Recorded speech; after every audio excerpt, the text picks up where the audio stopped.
con las emociones y la geopolítica, o la geopolítica de las emociones también.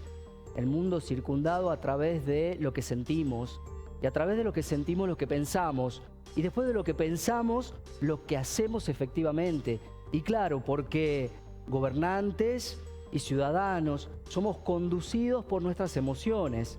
Muchas veces se dice que esto de cómo actuamos tiene que ver de la manera en la que sentimos las cosas. Hace mucho tiempo Platón escribía acerca de las pasiones, ¿no? Cómo el líder político debía estar circunscripto a lo que sentía. Y es que si las políticas o las estrategias llevadas adelante estaban conducidas de alguna manera por la razón, pues entonces su gobierno tenía que ver con un gobierno racional. Al contrario de eso, si estaba conducida esa estrategia por las pasiones, y bueno, ese gobierno iba a tener inestabilidad, desconfianza, incertidumbre. Lo mismo sucedía con los ciudadanos.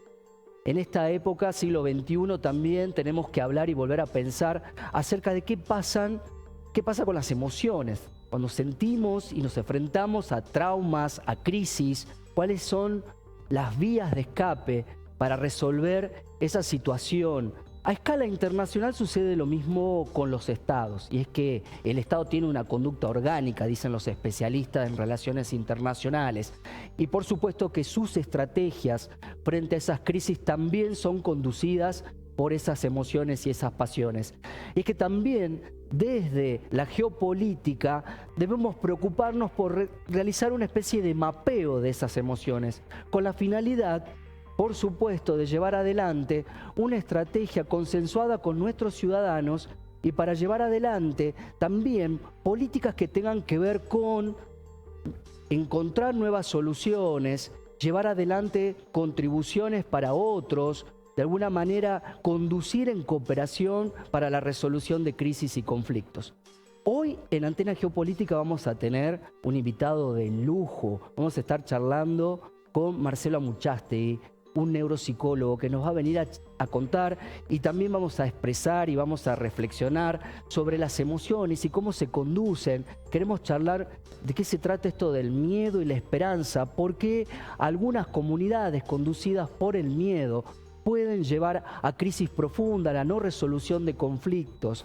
Y es que, por ejemplo, esos conflictos que han sido resueltos de alguna manera conducidos por una reconciliación basada en el temor, luego repercuten más adelante en desconfianza, en toma de decisiones que no conducen a la paz.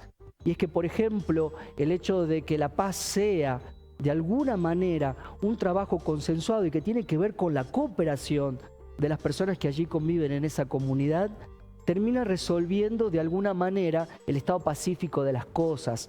Vamos a charlar también acerca del estado profundo de los ciudadanos, cómo vivimos, cómo pensamos, porque en ese mapeo mundial que se realiza desde Naciones Unidas acerca de la tasa de felicidad, por ejemplo, una de las tantas cosas que se pregunta a los ciudadanos tiene que ver con cómo vivís, cómo te sentís. También, por ejemplo, el geopolítico y psicólogo Dominique Moissy ha analizado estos patrones emocionales en, por ejemplo, el estado cultural de una comunidad. ¿Qué escribimos? ¿Qué películas hacemos? ¿De qué manera nos expresamos? También el estado de la arquitectura y esa arquitectura que se ve en las ciudades con proyección hacia el futuro. Y también se mide el grado de restablecimiento y convivencia con el otro. ¿Cómo vemos al vecino? ¿Vemos con desconfianza el futuro? ¿Vemos con animosidad? ¿O tenemos y planteamos un estado de amistad y cooperación con el otro? Tenemos, por supuesto, nuestra mesa joven que va a estar analizando también el fenómeno de las emociones alrededor del mundo y tomando casos prácticos, por supuesto. Y hoy me acompaña Elvira Zavalía en esto de conducir y co-conducir este programa de Antena Geopolítica del día de hoy. Contanos un poco, Elvira, ¿qué tiene que ver esto de la geopolítica de las emociones? Bueno, la geopolítica de las emociones, como venimos hablando, es un tema crucial. ¿Por qué? Porque nos hace entender esta teoría, gracias a autores como Dominique Moissy, como ya se ha mencionado, que hay emociones como la humillación, el miedo o la esperanza que hacen que países tomen ciertas decisiones que pueden moldear la política internacional, tanto como lo hace la economía, como sus recursos, la religión, etc. Es un factor más que se atribuye a la toma de decisiones. Y esto es muy importante y es lógico de entender si partimos de la base de que los países no se gobiernan por sí solos, sino que son personas que han sido criadas en determinado contexto, que sus padres les han transmitido de generación en generación ciertos valores y ciertas creencias y cierta forma de sentir y de afrontar el día a día. Hay emociones como la humillación o como la esperanza que se toman y que se dejan en claro por qué se actúa de determinada manera. La humillación, por ejemplo, lleva a la violencia, el miedo lleva a actuar preponderantemente, la esperanza lleva a actuar con un futuro esperanzador, justamente a actuar en pos de la tecnología. Y hoy en día vamos a hablar de qué es lo que siente la región que conocemos hoy en día como Medio Oriente. El Medio Oriente, según este autor, se mueve por la humillación. ¿Y por qué siente humillación Medio Oriente? Por la historia que tiene. Analizando su presente y su pasado, vemos históricamente que antes tenían un rol protagónico en el mundo. ¿Por qué? Porque el mundo árabe musulmán había sido el conocido Imperio Otomano. Y el Imperio Otomano era una clave central del mundo, era el actor principal. Pero una vez que fracasó y que cayó el imperio, quedó simplemente sesgado a un segundo o tercer plano, como simplemente estados que fueron fragmentados y que ya están subordinados a Occidente. Esto se le suma a que apenas cayó el Imperio Otomano, llegaron los colonos, básicamente el proceso de colonización europeo por parte de británicos y de franceses, que hicieron sentir a los árabes este sentimiento de no nos podemos gobernar nosotros mismos, alguien más tiene que venir a hacerlo por nosotros. Y esto se radicalizó mucho más junto con la creación del Estado israelí en 1948. En ese momento, justamente en el corazón de Medio Oriente, se creó un Estado que representaba los valores occidentales. Y en ese momento todo Medio Oriente lo tomó como una falta de respeto, como nos están imponiendo ideales que no son parte de nuestra cultura. Y por eso empezó la primera guerra entre árabes e israelíes, lo cual terminó con Israel, gracias a Estados Unidos, como el victorioso. Y esto lo tomaron como otra humillación. Actualmente vemos, o desde 2003, por ejemplo, con la invasión de Estados Unidos, con la ocupación de Estados Unidos en Irak, o con, por ejemplo, lo que pasó con Afganistán, lo que pasó con Siria, vemos que constantemente se repite este patrón humillante hacia Medio Oriente sobre que Estados Unidos los paterna, les enseña cómo deberían básicamente operar, cómo deberían ser sus políticas, les exige que planteen cuestiones de derechos humanos o de políticas democráticas cuando a, por ejemplo, países que no los respetan, como Arabia Saudita o Emiratos Árabes, tampoco las respetan. Pero como son tenidos en cuenta sus temas económicos, a ellos no les exigen nada. Esta desigualdad entre países hace que se sume más y más a la humillación. Además también tenemos el estigma hacia las personas musulmanas. ¿Por qué? Porque desde el 9 del 11 todos sabemos esta idea de que cualquier persona que tiene un turbante en la cabeza es igual a terrorista. Tenemos la idea de que no queremos viajar en el avión con alguien que tenga un turbante en la cabeza o que profese una religión y que sea evidentemente físico de a qué religión pertenece, porque tenemos miedo a que pueda pasar otro atentado. Y esta idea se fue planteando como un tema de agenda gracias a que Estados Unidos fue enemistándolo y por ende Medio Oriente pasa de la humillación al odio, a ver a Estados Unidos como su enemigo. Actualmente estamos viendo uno de los conflictos que más atentan contra la paz y seguridad internacional, que es el tema de Siria contra Israel, y que Estados Unidos estos últimos días estuvo bombardeando los búnkeres de Irán justamente para evitar esto de la proliferación de armas nucleares. Que en realidad no sé si están así, porque para el caso hay otros países en el mundo que también no están firmando el Tratado de Proliferación de Armas Nucleares y con ellos está todo bien por cuestiones políticas o económicas. Acá la emoción genera una y otra vez esta sensación de humillación. La humillación lleva constantemente al conflicto, al roce, a generar violencia. Medio Oriente no se va a calmar ante esta situación si Estados Unidos no lo respeta.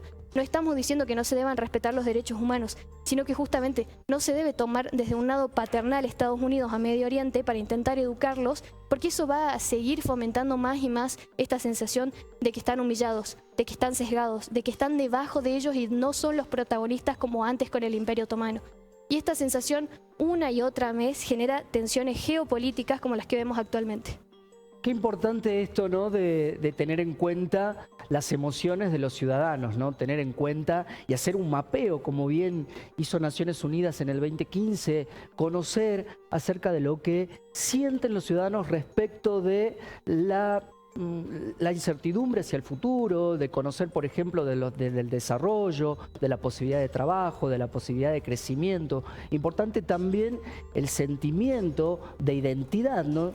En algún momento cuando emergen los totalitarismos, justamente ese grado de ideologización hace que emerjan el nacionalismo, y por ende una guía para conducir las estrategias frente a otros estados. Y es que, por ejemplo, Hannah Arendt analizaba que el surgimiento de los totalitarismos tenían que ver con la gran individualización, el grado de individualismo que había en las personas en ese momento en Alemania.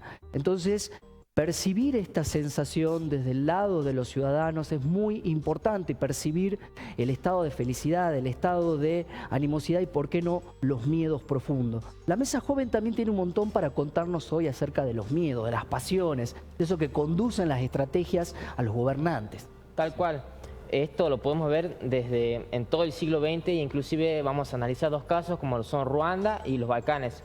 En Ruanda, tras el proceso de independencia del Imperio belga, finalmente se vio la partición entre dos etnias, la etnia Hutu y la etnia Tutsi.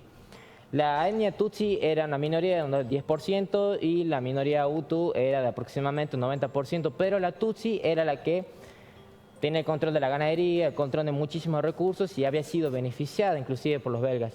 Y esto había generado la desazón, la humillación y un sentimiento de que los habían apartado de la sociedad ruandesa a los hutus. Y eso generó décadas y décadas de tensión que reventaron en los 90 con el genocidio de Ruanda. En este genocidio se asesinaron aproximadamente 800.000 personas a base de machetazos y disparos. Y todo esto ante la mirada de la ONU. Esto causó muchísimo revuelo, ya que esto es una muestra de cómo influyen las emociones en las etnias, en las peleas étnicas, inclusive nacionales, como vamos a ver con el caso de los Balcanes. Esto demostró muchísimas cosas, como la desazón que tenían también los soldados de la ONU al no poder intervenir, siguiendo órdenes mayores, no poder intervenir en la masacre. Y finalmente tenemos los Balcanes que una vez que fallece Tito, se sumerge en un periodo de desestabilización política que lo que genera es, bueno, cada nacionalismo, y Yugoslavia estaba integrada por Eslovenia, Serbia, Croacia, Bosnia, Montenegro y Albania. Y Kosovo. Y eso había generado una gran partición también étnica, ¿no? Pero aquí también se ve mucho las religiones. Recordemos que los croatas son de mayoría católica, los bosnios son de mayoría musulmana y los serbios son de mayoría ortodoxa. Y esto había generado un gran punto en el discurso de cada uno de los políticos. Inclusive Slobodan Milosevic, que era el presidente de Serbia, había sido un ejemplo tal de la letalización comunicativa. La letalización comunicativa es tener el poder de las emociones, de quizá poder mediar para bien, poder mediar para la paz, pero es usar literalmente todo lo contrario. Y lo que usó es, bueno, un discurso de que la población serbo-kosovar en Kosovo estaba siendo perseguida por los albaneses y eso había generado todo el impacto que generó en los 90. Es impresionante, ¿no? Cómo la historia nos marca la íntima relación que hay entre la psicología y las relaciones internacionales o la geopolítica. Es impresionante siempre ver a lo largo de la historia, incluso en la actualidad, cómo las decisiones de algunas personas o lo que muchas veces la propaganda hace que se ve en las sociedades, haya odio, haya humillación o quizás también haya esperanza, porque la esperanza también puede ser un tipo de política, ¿no? Y bueno, yo quería analizar con todos ustedes y generar el debate, preguntarnos, bueno, hoy tenemos la guerra en Medio Oriente, ¿qué en Argentina, ¿no? Viniendo un poco más para lo que es lo local, ¿ustedes creen que influye un poco en la sociedad argentina las emociones? ¿Cómo miramos nosotros la guerra en Medio Oriente? Porque también tengamos en cuenta que tenemos el presidente argentino que está hoy quizás un poco metido del lado apoyando a Netanyahu y apoyando a Israel, ¿no? No sé ustedes qué opinan, cómo influye en la sociedad argentina la emoción, el hecho de ver que hay una guerra en Medio Oriente.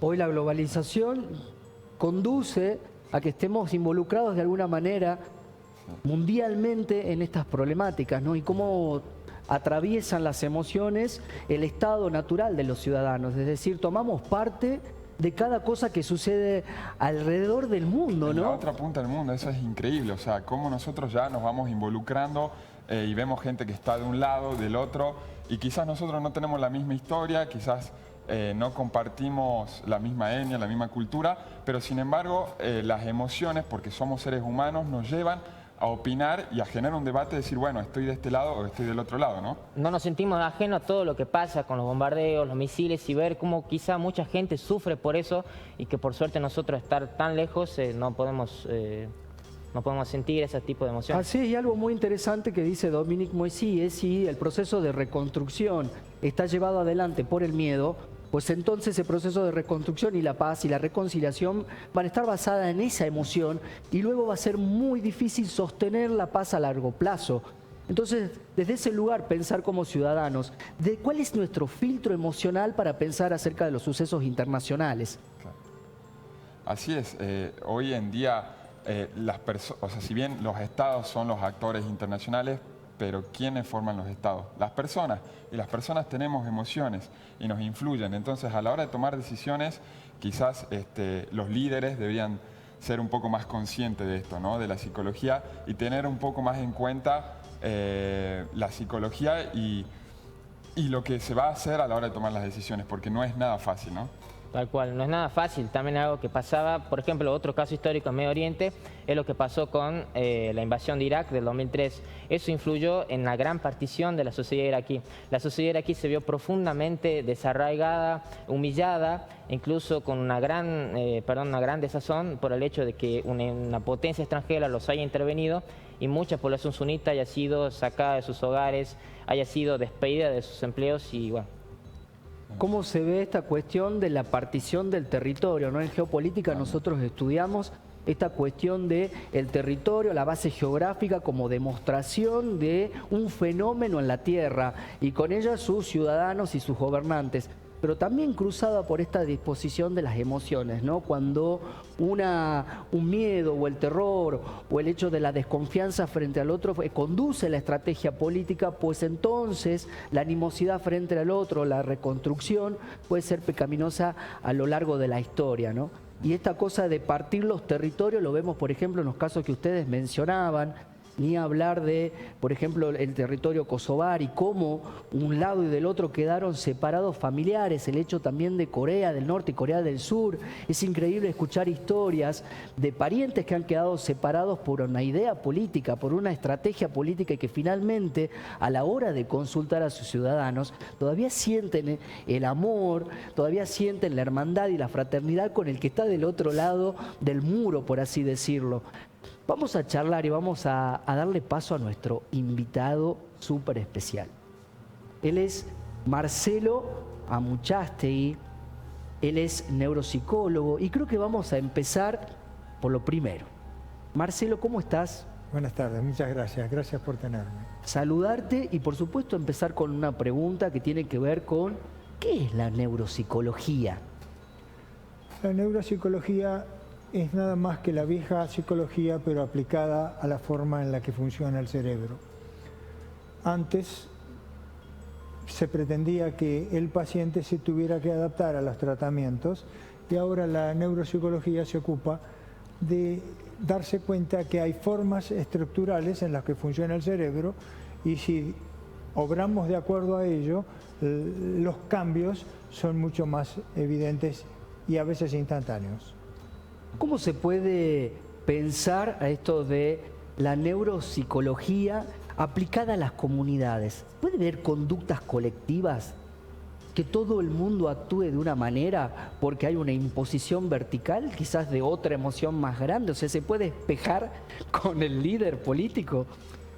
Bueno, sí, todas las sociedades tienden a hacer su marketing y a explicarnos lo que debemos pensar o sentir.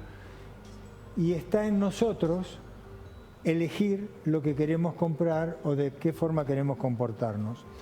De hecho, yo que vengo de otro ángulo del que ustedes estaban hablando, me encantaría poder ser lo elocuente que he escuchado, estoy un poco intimidado, pero pienso que uno de los consejos que yo podría darles así fuera de lo estándar es que se fijen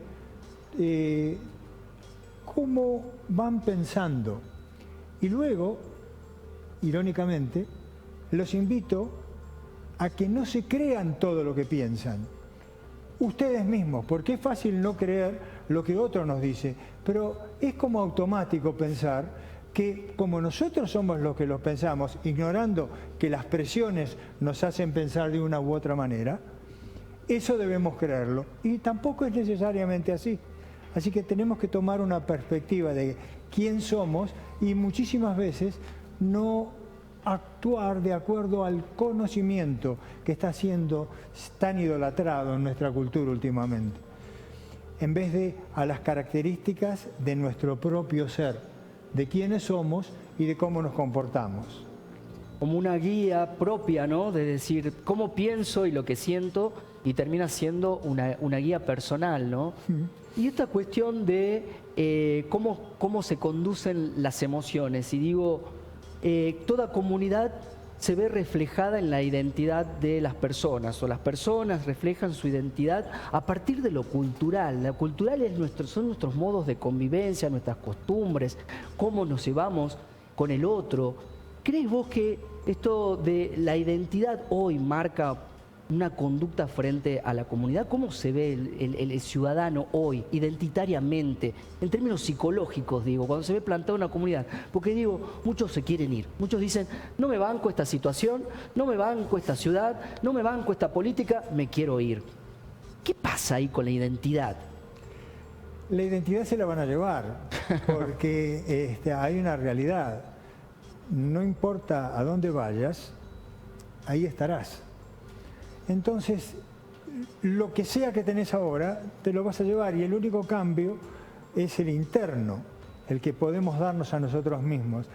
Y la mala noticia, de alguna manera, es que de estos miedos, de esa frustración, de esa humillación de la que ustedes tan elocuentemente hablaban al principio, solamente se puede salir a través del miedo y no escapándose del miedo. A veces, inclusive, pretendemos enojarnos. Y la paradoja es siempre la misma. Si estuviéramos en un cuarto que tiene dos puertas, una que nos lleva al miedo y la otra que nos lleva al enojo, el 99% de los mortales elegiría el enojo. Porque cualquier cosa es mejor que sentir ese miedo del que hablábamos, pues la salida está a través del miedo y no fuera de él. Todos los pueblos hacemos lo mismo. Lo único que podemos hacer es realmente cambiar nuestra forma de ver las cosas. Porque hay una paradoja de la neurociencia que es muy clara. Cuando cambiamos la forma en la que vemos las cosas que vemos cambian. Nosotros no vemos las cosas como son, vemos todo como somos nosotros. Entonces, si producimos el cambio interno, estamos forzando un cambio externo. Hay una cuestión planteada por Dominique Moissy que tiene que ver con esto, de decir que las emociones son de alguna manera en la ciudadanía una agregación de ese Estado. Digo, el Estado está constituido por las emociones de los gobernantes y está constituido por las emociones de los ciudadanos.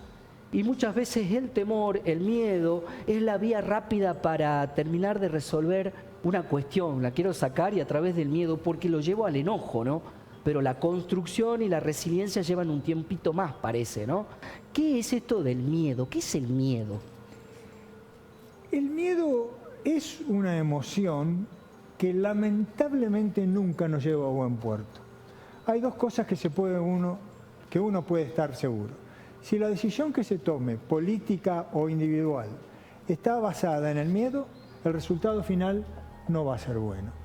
Las únicas decisiones que nos van a llevar a buen puerto son las decisiones tomadas por el amor. El resultado final, más allá de sus vericuetos, más allá de sus obstáculos, va a ser positivo. Así funciona. ¿Y cómo es que proyectamos?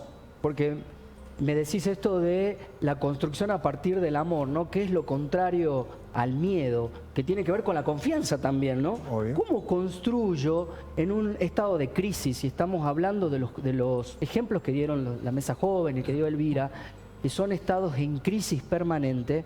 ¿Cómo resolver a partir del estado del amor? ¿Cómo se resuelve esa situación? Una de las formas de resolverlo es suspender la descredibilidad. Es medio raro, pero lo hacemos constantemente. Lo hacemos cuando vamos al cine, cuando vemos una película. Todos sabemos que lo que estamos viendo no es sangre, es ketchup, que no ha muerto, que va a estar en otra película. Pero elegimos creer que es cierto y completamente alejarnos de la descredibilidad. Bueno, lo mismo podemos hacer en cada momento. Podemos ver algo y optar por qué es lo que queremos creer.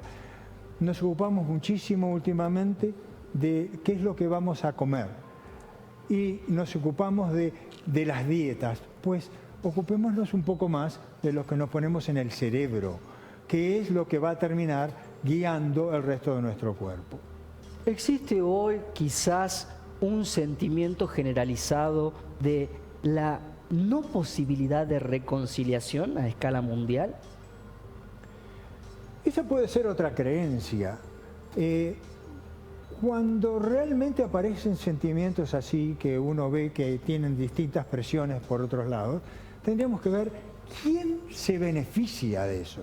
¿Por qué nos quieren hacer presiones? ¿Hay alguien que está beneficiado en general económicamente de cualquiera de estos proyectos?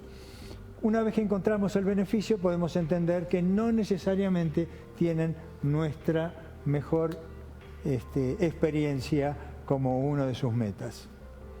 Y hay personas, patrones o matrices que puedan llevar o conducir a pasos para emerger en un estado de felicidad o de tener buenas creencias. Existen, porque de alguna manera existen especialistas que han estudiado a personas en estado de felicidad, o las personas con mayor grado de felicidad en el mundo han dicho, se puede generar una matriz de felicidad porque van haciendo determinadas cosas. ¿Qué crees que tiene que hacer una persona para vivir en un contexto de crisis y vivir medianamente bien o bien?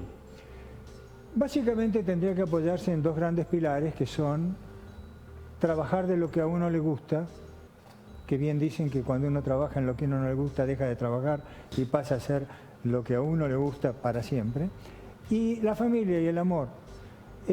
Yo he aprendido de otros, sin poder mencionarlos, porque yo no creo que los conceptos que nosotros tenemos le pertenezcan a nadie.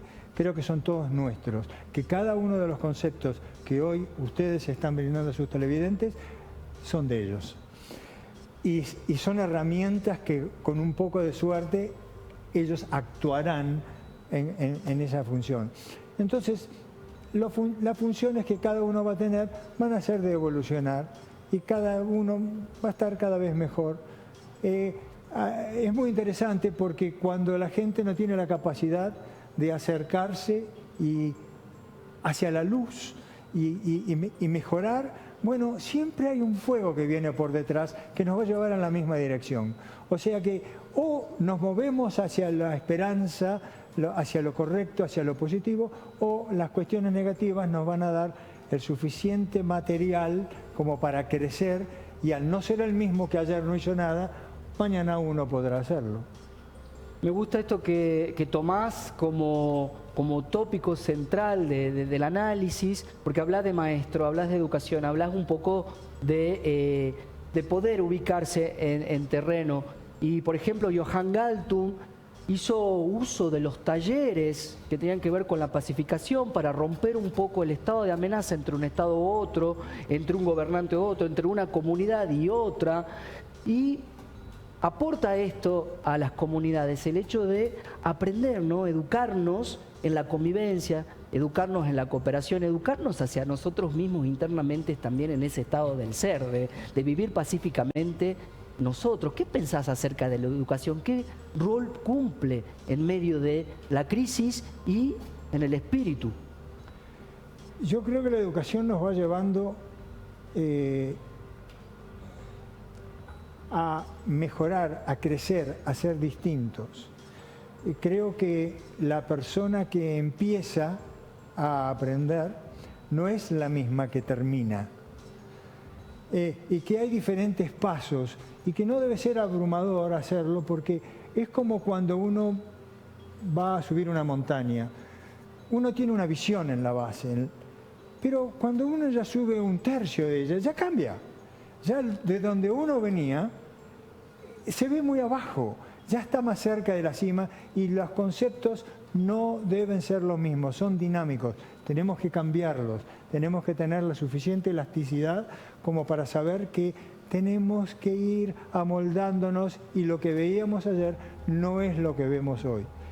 Y un poco tiene que ver, como hablabas hace un rato, de la felicidad, porque todo eso nos va llevando a una sensación de ser y de estar mejor, más íntegra, con logros propios, más allá de que nosotros podamos optar, como opta la naturaleza, por el camino más fácil. No es necesariamente el camino que nos va a llevar a donde queremos estar. Así es. Y no sé si la mesa joven, Elvira, tienen algunas preguntas para este invitado especialísimo. Mesa joven particularmente, y le quería preguntar cómo influye, por ahí, por así decirlo, usted hablaba de la toma de decisiones vista desde el miedo, que no siempre tenía un resultado positivo. ¿Qué pasa cuando esa toma de decisiones se hace desde la violencia? Bueno, la violencia no es nada más que la pobreza del lenguaje. Yo soy violento solamente cuando no puedo comunicarme. En general, y hay que tener esto en cuenta, cuando los que nos guían o nos enseñan nos dicen cosas que no terminamos de entender, casi siempre es porque el que habla no sabe lo que está diciendo. Y se aprovecha de que nosotros no sabemos, entonces dudamos de nosotros mismos primero. Pero muchísimas veces cuando alguien aprende y enseña algo que ya entendió, se comunica con una nitidez, teniendo en cuenta que para ello tenemos que usar el lenguaje, para lo cual hay que degradar todos los conceptos, porque hay que llevarlos de lo que son al lenguaje. Sería imposible explicar a nadie verbalmente la Mona Lisa. No podría ser posible. Entonces, dentro de lo posible, sí tenemos la capacidad, la empatía y la imaginación del otro para darnos cuenta de a dónde podemos llegar. Y cada uno va a llegar a verlo como cada uno quiera. Siguiendo por esta línea del miedo, ¿no? Que también quería... Les gusta el miedo, ¿eh? Es que es una emoción, está bueno. Es una emoción que está todos los días, muchas veces, Por ¿no? supuesto, Entonces, está todos los está días. bueno indagar y bueno, reflexionar sobre el miedo. Usted decía que el miedo, las decisiones que se tomaban con miedo nunca terminaban en nada bueno. Correcto. Y yo comparto también esa opinión. Ahora bien, el miedo no es necesario en la vida del ser humano. El miedo no nos ayuda a tener una visión más clara del panorama. No sé si más clara del panorama, pero sí nos protege en muchos aspectos. Hay que llevarlo a todos lados. Es como tener uno mismo adentro que uno tiene que lidiar y invitarlo a ir a otros lados sin dejar que nos paralice, sin dejar que sea ese el factor predominante de nuestra vida. Teniéndolo en cuenta, es una cosa más, pero como cualquier condimento, el exceso no es lo correcto. Si vamos a tener excesos, tenemos que tener excesos, como habíamos dicho hoy, de esperanza, de fe, de lo que es real. El miedo realmente no existe, es una creación mental que tenemos. No, y una de las frases maravillosas es: el 98% de nuestros pensamientos y de las cosas que a diario nos producen tanto miedo no ocurren nunca. Pero como no llevamos una agenda determinada, nunca lo sabemos, porque para no entrar en el ridículo lo olvidamos y mañana pensamos las mismas cosas, tenemos los mismos miedos y sigue sin ocurrir. Y el poquito que sí ocurre va a ocurrir igual. Así que es casi innecesario, con esa dosis de cautela que es positiva y nos permite tener una vida mejor. Esto que decís me parece sumamente interesante porque llevándolo al plano, por ejemplo, del planteo de Erich Fromm del miedo a la libertad, y es que hay una potencialidad enorme en todos nosotros para hacer cosas, en autoguiarnos, en autodefendernos, en incluso saber qué decisiones tomar para enfrentar crisis. Y esto tiene que ver con el miedo a la libertad, ¿no?, que plantea Erich Fromm. Finalmente tenemos un miedo a ser libres porque parece que necesitamos de la protección permanente de alguien que te tutela. Sí, el ser humano de por sí necesita límites, pero necesita límites sanos. Me imagino absolutamente solo y perdido en el medio de un desierto, con toda la libertad para ir para cualquier lado, sin tener idea para cualquier lado dónde queda, y miedo. Los límites son necesarios, pero de nuevo, son límites con amor, son límites lógicos, son límites que podamos transmitir. El miedo de por sí no es un buen amigo. Así es. Elvira, vos querías hacer un par de preguntas. Sí, tengo una pregunta siguiendo con el hilo del miedo, porque nosotros básicamente nos basamos nuestros estudios en la mira de Estados Unidos. Y Estados Unidos es un país que se mueve por el miedo y que por ende elige presidentes que son muy duros como Trump. Y la pregunta sería, ¿cómo hacer que alguien tan rígido, tan duro de cabeza, entienda que actuar desde el miedo no sirve? Sí, yo no sé si Estados Unidos, no sé si comparto que Estados Unidos se mueve necesariamente desde el miedo. Sí se mueve desde conductas más hasta violentas a veces.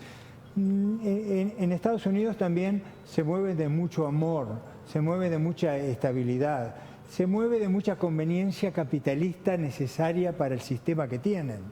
Entonces, funciona de esa manera, pero no es necesario que se imponga el miedo. Lamentablemente, muchísimas veces la gente obedece y los estados, no solo de los Estados Unidos, como decía referencia, los estados les es más fácil controlar a través del miedo que a través de ningún otro factor.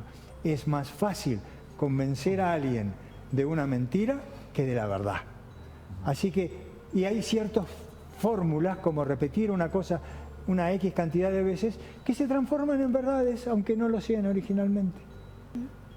¿Y cuál sería la forma de contrarrestar esos efectos? La forma de contrarrestar es tener un criterio propio. Darse cuenta que estamos influenciados constantemente, que constantemente estamos comprando y vendiendo. Y ver selectivamente qué es lo que queremos comprar, cómo nos queremos manejar, cuáles son nuestros criterios y modificar a través de los elementos que nos da la sociedad lo que tenemos que hacer. Lo que pasa es que en general tenemos dos cosas. Una, un preconcepto limitado, donde ya sabemos que esto lo queremos hacer si se da en los próximos 2 días. Claro. No. Si realmente tenemos un compromiso serio para hacer algo, esto va a terminar cuando termine, no en un plazo determinado de tiempo. Y después que seguimos con intereses que tienen que estar más allá de nosotros. El servicio, por ejemplo, lo que ustedes hacen con respecto a la comunidad, darle una posibilidad a los otros, nos da esa felicidad que nosotros no podemos lograr. Estadísticas, inclusive algunos experimentos han hecho que a la gente les han dado una X cantidad de dinero y les han dicho que tienen que gastarlo en las próximas 6 horas. Y que tienen 2 opciones: gastarlos en otros o gastarlos en sí mismos, pero en ninguna mezcla. Todos aquellos que los gastaron en otros obtuvieron un grado de felicidad mucho mayor que aquellos que fueron y se compraron todo lo que ellos querían. Así es. Y esta cosa de que termina siendo un principio espiritual, ¿no? Hacer algo por el otro, que termina siendo finalmente el estado de felicidad. Está bien cultivar valores propios, cultivar emociones propias y buenas emociones, que no hay buenas y malas las emociones, pero cultivar emociones que puedan conducirnos a sentimientos nobles, pero finalmente es el otro, ¿no? Y cuando decía qué soluciones hay frente al cataclismo, la crisis o los estados permanentes de miedo, comunidades alrededor del mundo llevaron adelante talleres, por ejemplo la India en las escuelas, llevar adelante talleres de reflexión, de pensamiento crítico, de convivencia con el otro, el planteo, por ejemplo, de una escuela 80-20, mayor sociabilización entre los jóvenes, los chicos. No digo poca academia, pero sí lo teórico en un espacio y mayor cantidad de sociabilización. ¿Qué es esto de cultivar el espíritu para resolver? Una vez que tenemos cubierta nuestra subsistencia básica, lo que viene es conectarnos con nuestra parte más completa, que es nuestro ser, que no es nuestra personalidad, ni nuestra inteligencia, ni nuestras emociones, es nuestro ser. Nuestro ser ya es perfecto. Y toca el borde superior de la psicología. Yo normalmente no hago esto, pero ustedes han citado tantos autores que veo que estoy un poco celoso, así que voy a hablar de Lord Pendleton, y que era un discípulo de George Ivanovich Gurdjieff, que es un fundador de una de las corrientes espirituales del mundo. Y él dijo algo que a mí me atrapó, lamentablemente fue como hace 40 años de esto. Nadie puede salir de la cárcel de su propia realidad sin la ayuda de aquellos que se escaparon antes que nosotros. Cualquier otro intento es una burda búsqueda en círculos llevada por el ego, que nos convence y nos tira ciertas frases que son mortales, como si insistís lo vas a lograr. Una X cantidad de veces sos perezoso, más inteligencia, más sacrificio, cuando en realidad lo que necesitamos es guía. La guía de esos países de los que estás hablando. Uno debe elegir, así como repito, elige la comida y la calidad, la guía que debe tener. Pero debe haber una guía. Tiene que estar una guía. Tenemos que hacer un giro, como hablamos en alguna otra oportunidad, como tienen los japoneses, que ellos ven al futuro en sus espaldas y al pasado hacia atrás, haciéndole honor a sus antepasados. Porque lo que no se sabe, lo que no se ve, es el futuro. Y nosotros queremos tenerlo adelante. Y tenemos atrás al pasado. Entonces, no vemos lo que ya ocurrió, repetimos los errores del pasado porque tenemos los ojos puestos en el sentido equivocado. Entonces, veámoslo como es. Lo que no sabemos, este particular momento, este momento es único. Quien se sienta cómodo en este momento se está equivocando, cree que está en su casa. No, este minuto es nuevo, es totalmente nuevo. Jamás nadie ha estado en este minuto. Entonces vivámoslo como tal. Cuando nos vamos a visitar otros países, no estamos con la tranquilidad de como cuando vamos a casa y entramos a nuestro cuarto. No es así. Tenemos esa incertidumbre, esa ansiedad sana que nos da lo desconocido. Pues así tenemos que vivir cada minuto. Una buena fórmula es vivir con la muerte adelante, sabiendo que mañana puede ser nuestro día, agradeciendo que no lo fue, y no lo fue, y no lo fue, y al final del año vas a vivir 365 últimos días. Maravilloso. Y después tenés todo otra vez. Me encantó. El feliz no cumpleaños claro, excelente. Me gusta esto. Y llevado al plano de lo doméstico, del contexto personal, ¿qué guías encontramos? ¿Quiénes son nuestros maestros alrededor nuestro? Bueno, los maestros a nuestro alrededor, esto no sabía que me ibas a preguntar, son quienes... Está fuera de la guía, del totalmente. el minuto nuevo. Entonces, vamos a esperar que pase este minuto y hablamos de otra cosa. Nuestro maestro fundamental es nuestros instintos, no necesariamente nuestra mente. Al tener un cerebro como el que tiene el ser humano, que está sobredesarrollado, de hecho, Por eso tenemos la corazonada, porque la inteligencia del corazón o del estómago son inteligencias que no están demasiado desarrolladas, lo que es maravilloso, porque el cerebro es el único, el cerebro humano, es el único que es capaz de arribar a un pensamiento propio y acto seguido dudar de su propio pensamiento, como si fuera de otro, y es el nuestro. Entonces, nosotros tenemos que ocuparnos más de otras inteligencias como la del corazón, y de ahí tal vez empezar a buscar a alguien que nos pueda guiar. Es una cosa sistemática y facilísima. Cada vez que cualquiera de nosotros escucha algo o se nos dice algo que es cierto, lo primero que pensamos y sentimos es, por supuesto, yo ya lo sabía, me había olvidado, aunque nunca lo hubiéramos escuchado en esta vida todavía, pero realmente sí lo sabíamos. Y cuando alguien nos quiere convencer de algo que no está completamente alineado a lo que debe ser, nos parece interesante, nos parece inteligente, lo voy a pensar, pero no tenemos esa sensación de, pero claro, si esto no podría ser de ninguna otra manera. Ahí está la guía, por ahí pasa la guía.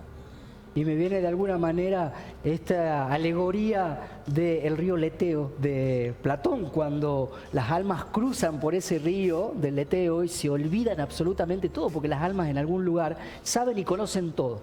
Pasan por ese río Leteo y se olvidan. Y dice Platón que el saber es recordar. Correcto. Y me encantó esto que vos dijiste porque tenemos el conocimiento acá. De hecho, bueno, Sócrates aplicaba la mayéutica. ¿Qué es el universo? ¿Qué es la luna? ¿Qué es la luna? Decímelo. Y salía algo, ¿no? Salía una respuesta seguramente. ¿Alguna pregunta más tiene la mesa, Elvira? Sí, para aprovechar. Sí, tengo una pregunta más dirigida directamente a la neuropsicología y es, hablando de cerebros que son neurotípicos, obviamente, ¿son todos los cerebros iguales y hay consejos que se puedan aplicar a todas las personas o no se pueden aplicar y depende de la terapia de cada persona? Es una combinación de ambos conceptos lo correcto, porque sí ahora se sabe que todos los cerebros respondemos a ciertos parámetros, pero a su vez somos únicos y no existe la normalidad. Cosa única, por ejemplo, es que todo cerebro necesita ritmo. Sin el ritmo, nosotros no podemos recordar nada. Yo siempre invito a la gente a pensar en una canción que ellos sepan y luego pedirles que inmediatamente, sin segundo pensamiento, digan las letras en la música y se transforma en imposible porque sin ese ritmo el cerebro no puede procesar. Entonces, sabiendo ciertos parámetros como ese y otros de la neuropsicología, se puede avanzar más rápido en esto que cada uno es único. Y lo que a uno neurotípicamente, como me preguntabas, nos ocurra es lo perfecto, a menos que nos interfieran en la felicidad de la que hablábamos más temprano y no puedas llegar a ser tu mejor versión a diario, que es con el único que debemos competir, con nosotros mismos. Cada día, cada uno de ustedes debe tratar de ser, debe ser, no tratar, debe ser mejor que ustedes mismos ayer, sin compararse absolutamente a nadie que no tiene para nada que ver con tu felicidad. Me gusta esto que señalás hacia el final porque siempre hay confusión acerca de qué es la felicidad, ¿no? Nos preguntamos permanentemente si es un estado de algarabía, de jolgorio, de risa. ¿Qué es la felicidad? La felicidad no es la alegría, la felicidad sí es ese estado de bienestar donde uno está en armonía y esa armonía es la que termina dándonos esa paz interior, esa felicidad, es ser uno con todos y darse cuenta que no somos entes aislados, que realmente nos pertenecemos y aunque tenemos y creemos que somos individuales, pues no lo somos. Yo supongo que cada una de las abejas piensa que es un animalito, pero el animal es el panal, no es la abeja. Y nosotros somos parte de algo más grande, ya no solo a nivel social, sino a nivel universal. Me encantó esto que señalaste porque es la corporización de los estados, de un plan y una estrategia para salir como Estado, como país, como la toma de decisión para convivir mejor, para llevar adelante una comunidad en estado de armonía y de felicidad. Agradezco profundamente la visita de Marcelo a Muchastegui. Obviamente no va a ser la primera y la última, porque queremos tener de nuevo el minuto nuevo, de alguna manera tenerlo nuevamente, como a todos nuestros invitados, pero porque creo que el estado latente actual es el de pensar nuestras emociones, ¿no? Pensar nuestro cerebro, pensar cómo nos ubicamos en la crisis, y nosotros los relacionistas internacionales de querer resolver los conflictos del mundo, tarea mesiánica. Y me encantó algo que me dijo fuera de cámara Marcelo respecto de cuál es nuestra tarea, y nuestra tarea hoy es mostrar y traer esto. Quien tome provecho de esto tendrá ese minuto nuevo, tendrá un estado de felicidad. Nosotros habemos cumplido con nuestra misión. Esto ha sido Antena Geopolítica. Nos vemos el lunes que viene.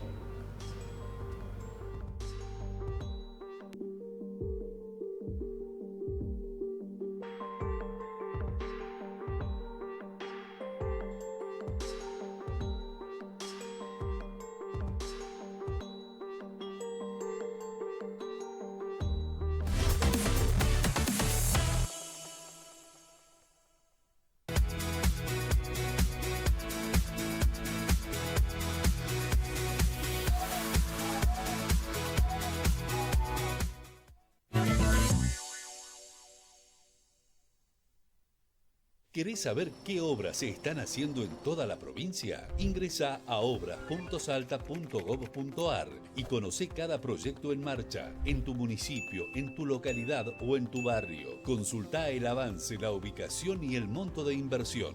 Por primera vez en la historia, Salta tiene un portal público de obras que promueve la transparencia y acerca la información a todos los salteños. Todo lo que estamos construyendo en un solo lugar y al alcance de tu mano. Gobierno de Salta.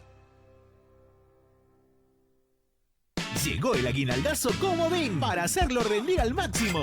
Yerba Tarahui 4 Flex con palo por 500 gramos, 1.399 pesos con 99 centavos. Arroz Finca 5 ceros por 1 kilo, 899 pesos con 99 centavos. Aprovecha estas y muchas más ofertas en sucursales de Comodín o comprando online en comodinencasa.com.ar. Hola, ¿cómo estás? Como buen amigo y vecino, quiero recomendarte un excelente producto, el cual consumo en mi casa regularmente. Agua Vidal, la más pura y rica que hay.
Tenemos una gran noticia. Farmacias Bótica llegó a Salta, en Avenida Paraguay 2500. Un nuevo espacio pensado para tu salud y tu comodidad. Farmacia, supermercado y cajero automático en un solo lugar. Sumate a nuestra campaña de vacunación antigripal y descubrí todos los servicios que tenemos para vos. Atención cercana, productos de calidad y un equipo que siempre te recibe con una sonrisa. Farmacias Bótica. Que estés bien.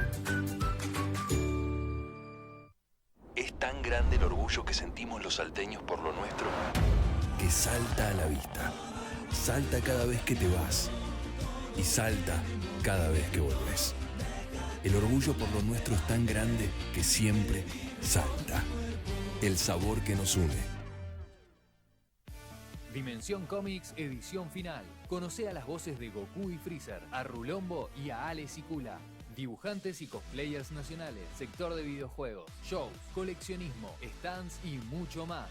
Las entradas son limitadas. Compralas en paseshow.com.ar y en puntos de venta. Dimensión Comics, 5 y 6 de julio, Centro de Convenciones. Conoce más en @Dimensión Comics.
Conectate con Express. Pedí internet 300 megas por fibra a solo 12.999 pesos. Los primeros 3 meses son gratis. Llama ahora al 0810-555-3977. Yo trabajo acá en la Panel San José. Estaba viendo que están iluminando mucho la avenida. Me parece muy bien por el tema de seguridad, más por nosotros, digamos, por el tema de la seguridad de la gente y de nuestros vehículos que paran ahora en la avenida.